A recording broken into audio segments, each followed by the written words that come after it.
Tuhan bersamamu. Dan bersama rohmu. Inilah Injil Yesus Kristus menurut Yohanes.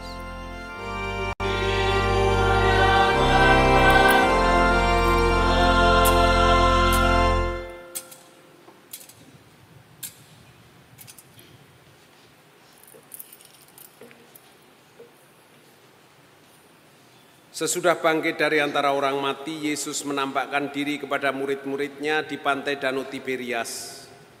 Ia menampakkan diri sebagai berikut. Di pantai itu berkumpul Simon Petrus, Thomas yang disebut Didimus, Natanael dari Kana yang di Galilea, anak-anak Zebedeus, dan 2 orang murid Yesus yang lain. Kata Simon Petrus kepada mereka, "Aku pergi menangkap ikan." Kata mereka kepadanya, "Kami pergi juga dengan engkau." Mereka berangkat lalu naik ke perahu. Tetapi malam itu mereka tidak menangkap apa-apa. Ketika hari mulai siang, Yesus berdiri di pantai, akan tetapi murid-murid itu tidak tahu bahwa itu adalah Yesus. Kata Yesus kepada mereka, "Hai anak-anak, adakah kamu mempunyai lauk pauk?" Jawab mereka, "Tidak ada." Maka kata Yesus kepada mereka, "Tebarkanlah jalamu di sebelah kanan perahu, maka akan kamu peroleh." Lalu mereka menebarkannya dan mereka tidak dapat menariknya lagi karena banyaknya ikan. Maka murid yang dikasihi Yesus berkata kepada Petrus, "Itu Tuhan." Ketika Petrus mendengar bahwa itu adalah Tuhan, maka ia mengenakan pakaiannya sebab ia tidak berpakaian, lalu terjun ke dalam danau. Murid-murid yang lain datang dengan perahu karena mereka tidak jauh dari darat. Hanya kira-kira 200 hasta saja, dan mereka menghela jalannya yang penuh ikan itu. Ketika tiba di darat, mereka melihat api arang, dan di atasnya ada ikan serta roti. Kata Yesus kepada mereka, "Bawalah beberapa ikan yang baru kamu tangkap itu." Simon Petrus naik ke perahu, lalu menghela jala itu ke darat, penuh ikan-ikan besar, 153 ekor banyaknya, dan sungguh pun sebanyak itu ikannya, jala itu tidak koyak. Kata Yesus kepada mereka, "Marilah dan sarapanlah." Tidak ada di antara murid-murid itu yang berani bertanya kepadanya, "Siapakah engkau?"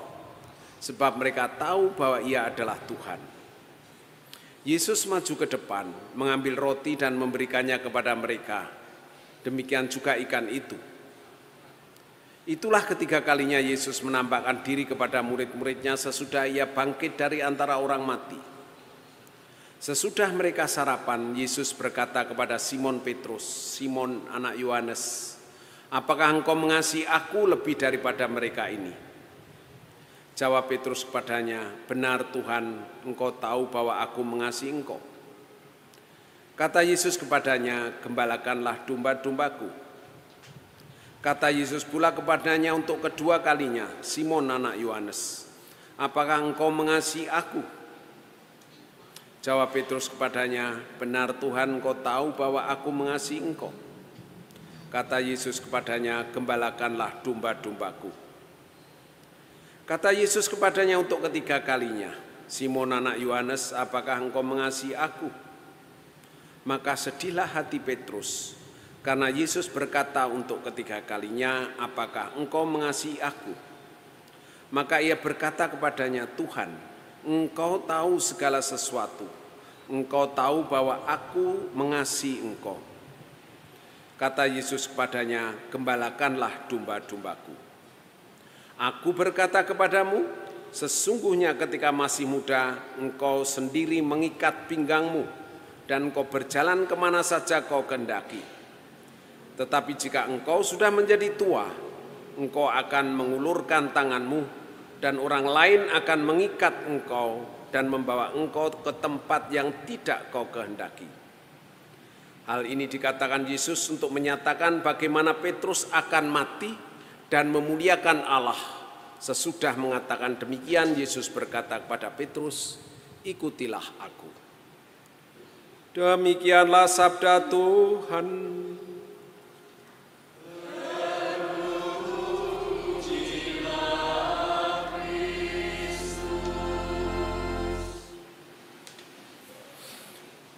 Saudara-saudara yang terkasih, dalam Injil hari ini, Paskah ketiga, kita masih diajak untuk merenungkan penampakan Yesus lagi setelah kebangkitannya.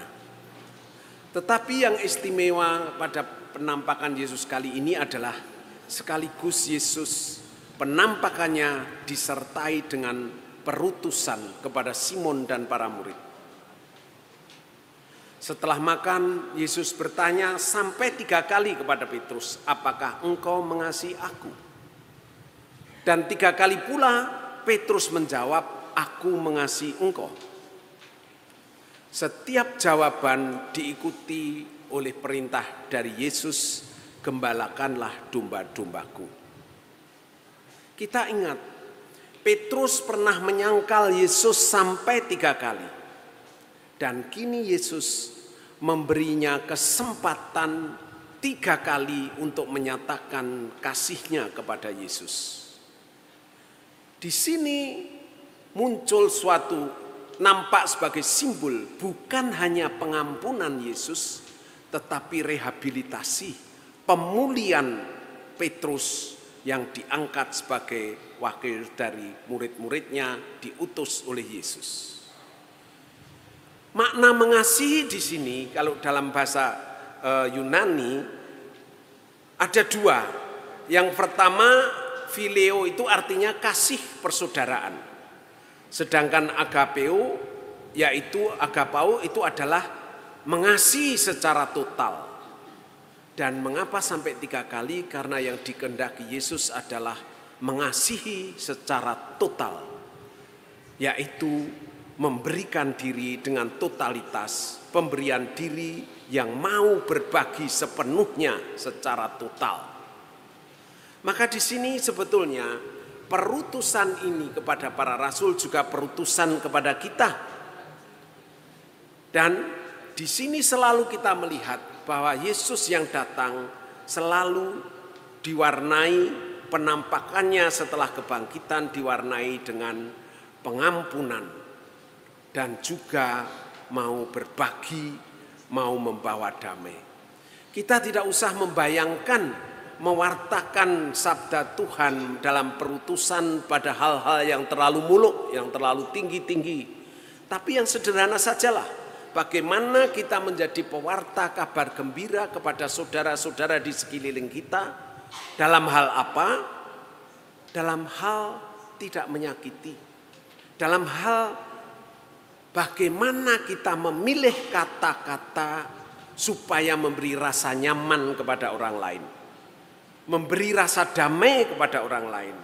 Tidak menyakiti, tidak menyinggung, tidak membicarakan kejelekan orang lain. Tetapi memilih kata sehingga orang merasa selalu ingin dekat dengan kita. Itu suatu kabar gembira yang luar biasa.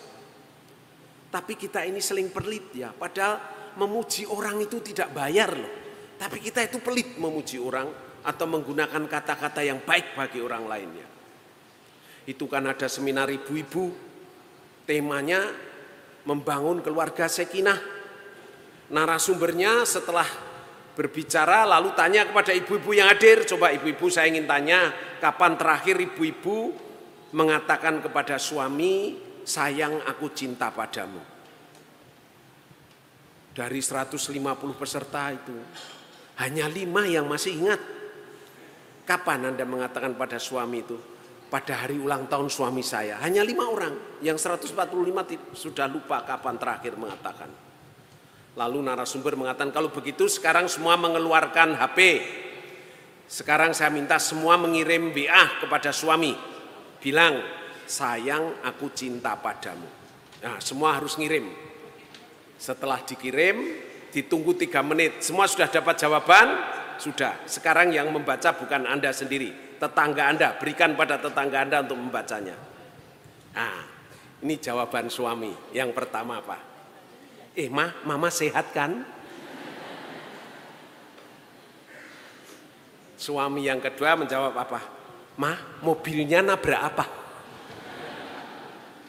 Yang sedikit agak matre, reaksinya apa? Kan sudah saya transfer. Nah, yang aneh ini siapa ya?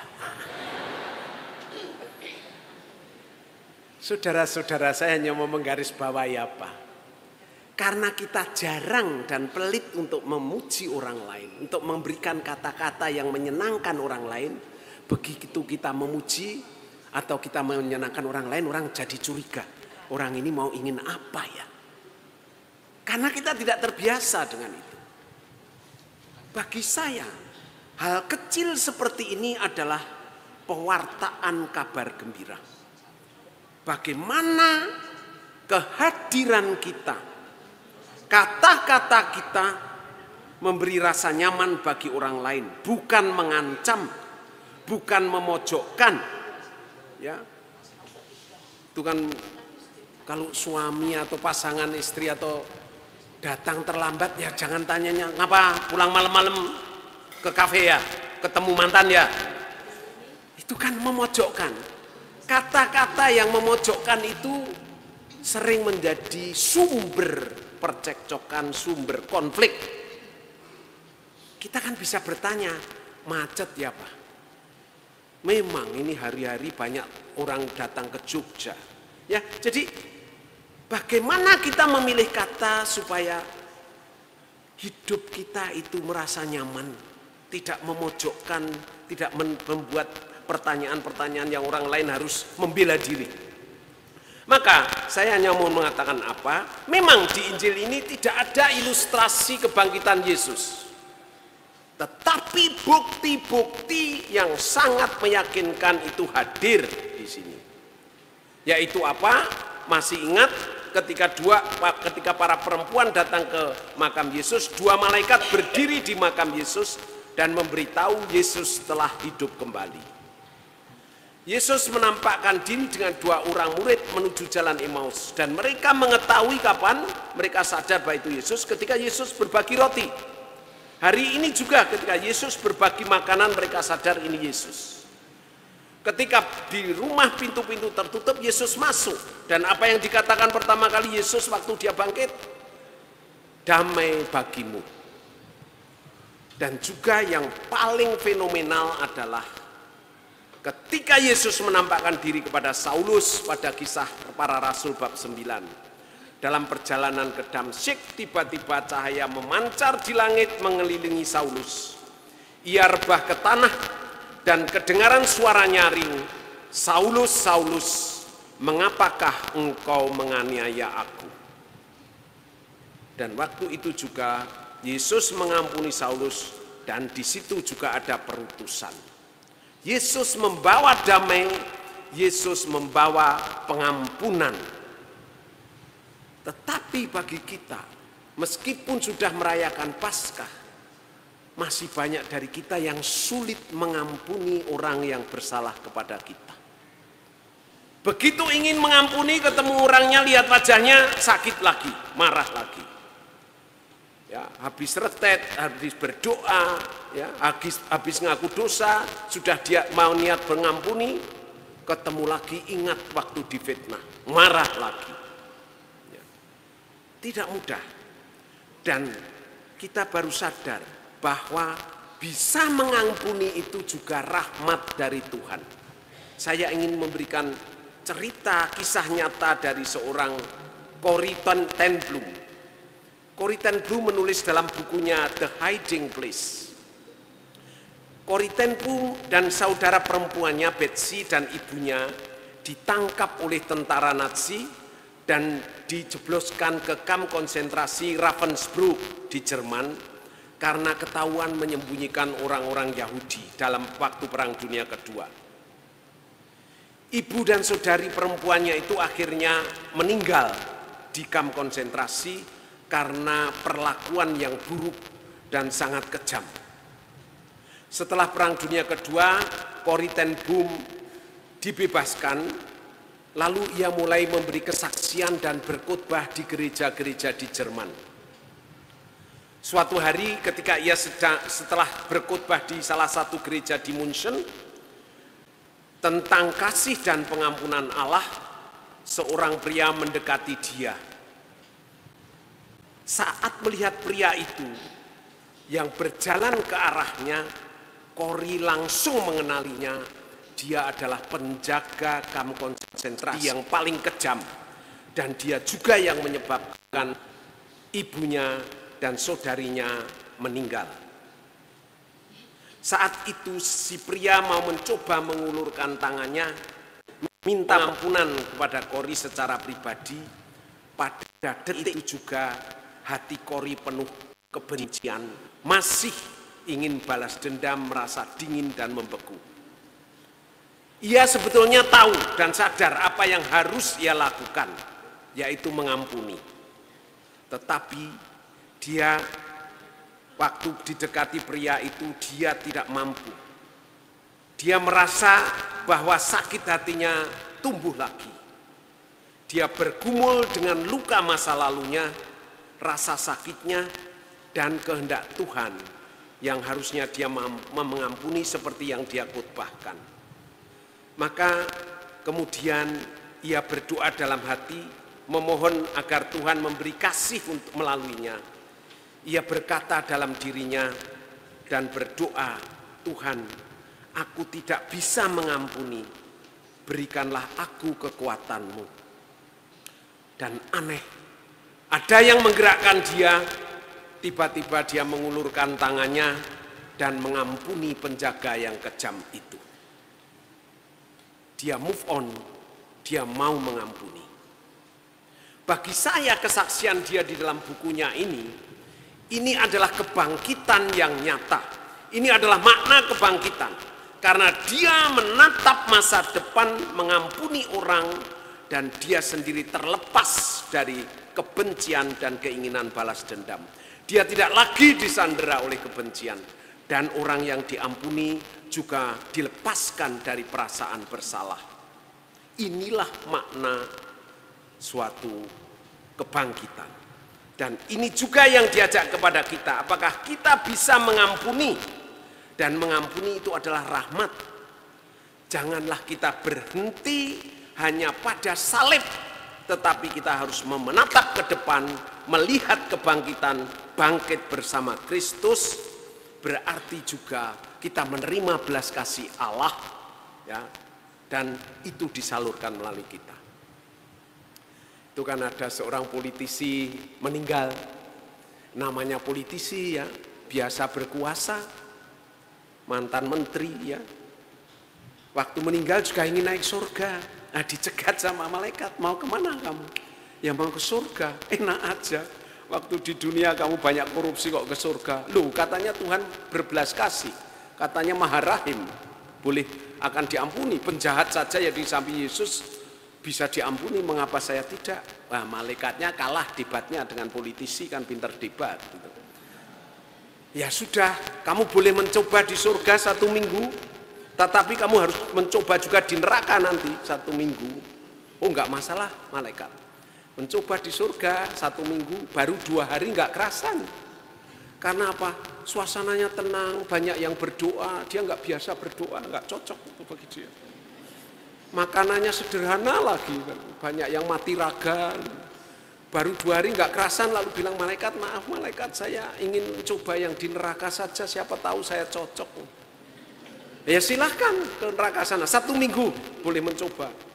Benar di neraka, baru 2 hari senang sekali, ternyata apa, makanannya enak, lobster, kaviar ya, malam bisa dugem ya, bisa ketemu ceweknya cantik-cantik di sana. Wah, baru 2 hari dia sudah kerasan, balik lagi ke surga, bilang ke malaikat, malaikat saya ingin di neraka aja, lebih cocok kepribadiannya dengan saya.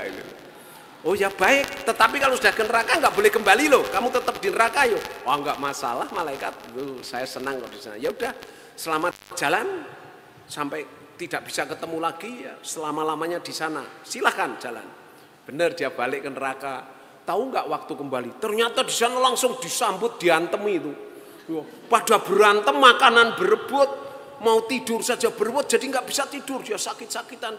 Baru 2 hari protes ke pemimpin neraka. Kenapa ini?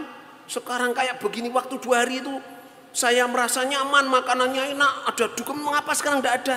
Nah, waktu 2 hari itu pas kampanye, dia bilang.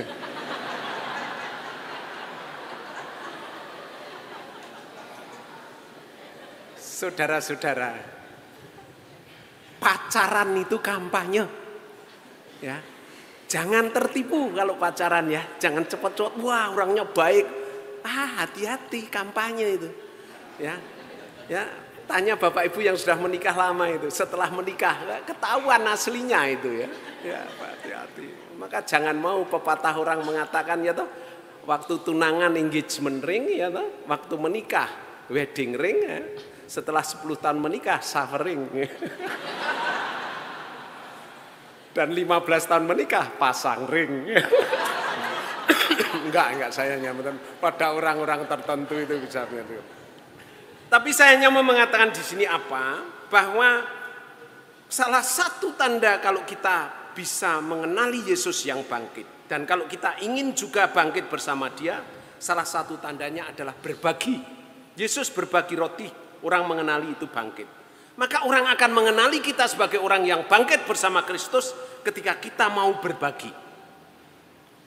Dari penelitian yang saya baca dari Stanford University oleh Elizabeth Dunn yang dilakukan tahun 2008, dia meneliti siapa orang yang bahagia. Dia mengatakan orang yang bahagia adalah orang yang bisa memberi. Siapakah orang paling bahagia di antara yang bahagia? Adalah dia yang bisa mengampuni. Dan siapa orang yang kurang bahagia? Adalah dia yang tidak bisa mengampuni. Menarik. Ini seperti yang dikatakan Yesus penelitian ilmiah ini. Bahwa mengampuni itu bukan hanya melepaskan orang dari dosanya, mengampuni juga melepaskan kita dari luka-luka kita. Maka saudara-saudara, saya kira ajakan untuk berbagi, ajakan untuk membawa damai sebagai orang yang telah dibangkitkan oleh Kristus. Kita jangan lalu berhenti pada salib. Jangan menoleh ke belakang. Kalau ada masalah, jangan pertama-tama bertanya mengapa. Kalau kita bertanya mengapa, jawaban yang kita cari apa? Siapa yang salah? Kita hanya menoleh ke belakang mencari yang salah, mencari kambing hitam. Kalau ada masalah, bertanyalah bagaimana. Bagaimana memecahkannya? Bagaimana mengatasinya? Jangan mencari hanya menoleh ke belakang. Ada cowok yang mengeluh, wah saya punya cewek psikolog, susah. Kenapa? Ya kalau saya jawabnya salah selalu dihubung-hubungkan dengan masa lalu saya, dengan trauma saya. Selalu itu. Pernah mengatakan begitu? Iya. Dia tanya kepada saya, gimana kita sudah 5 tahun pacaran, serius enggak ini? Mau ke perkawinan atau tidak? Nah, saya masih ambil S2, saya enggak berani untuk menikah karena masih butuh biaya. Dia tersinggung, marah. Yang jawab itu bukan kamu. Itu ketakutanmu. Itu traumamu masa lalu. Karena kamu pernah dipukul ayahmu. Karena pernah mencium gadis tetanggamu. Saya diem aja. Gimana?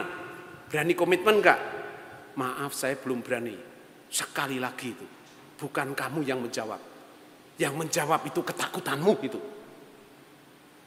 Jengkel saya mengatakan, saya juga sering baca buku psikologi, kepribadian. Bilang apa yang kamu baca?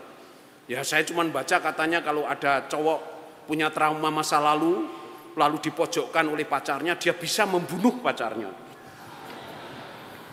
Kamu mengancam saya ya? Yang menjawab bukan kamu, itu ketakutanmu. Saudara-saudara, saya sendiri sering-sering tidak terlalu setuju ya. Ada retret khusus untuk menyembuhkan luka-luka batin. Bolehlah menengok ke belakang tapi jangan retret 3 hari menyembuhkan luka-luka batin. Ya enggak salah jadi salah nanti gitu itu kalau luka-luka batin. Ya. Orang tua yang baik-baik tiba-tiba waktu menulis luka batin, oh iya ya. Ayah ibu saya lebih mencintai adik saya daripada saya. Padahal itu enggak pernah, tapi karena disuruh mencari-cari akhirnya ketemunya itu. Ya. Apa kelemahan luka mencari luka-luka batin? Kita menjadi self pity, ya. Mengasihani diri. Kalau ada masalah, kamu harus tahu masa lalu adalah masa lalu saya. Self pity itu bertanya mengapa. Bertanyalah bagaimana ke depan. Dengan cara itu kebangkitan Kristus menjadi nyata bagi kita. Mau berdamai, mau mengampuni, sehingga kita tidak disandera oleh rasa benci atau keinginan balas dendam. Dan dengan begitu kita tidak otoriter, kita tidak akan sewenang-wenang. Karena apa? Kita bisa tumbuh empati kita dengan orang lain. Itu ada dosen biologi yang killer, mengadakan ujian, mahasiswanya ketakutan. Semua belajar sampai jam 3 pagi. Waktu ujian jam 9 yang terjadi apa? Gurunya bawa kurungan burung 5. Ditutupi kurungannya, hanya kelihatan kaki burungnya. Soalnya hanya satu. Dengan melihat kaki burung itu, tebaklah nama burung itu apa.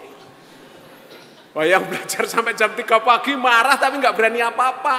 Dosennya killer. Akhirnya ada satu yang berani. Mengambil kertas soalnya disobek. Lalu kertasnya dilemparkan ke dosennya. Soal tidak bermutu. Dosennya marah. Siapa kamu? Dia tenang jalan keluar. Siapa kamu? Tetap jalan keluar. Di pintu dibentak. Berhenti. Berhenti. Siapa kamu? Langsung dia ngangkat celana panjang, lihat kaki saya, tebak nama saya.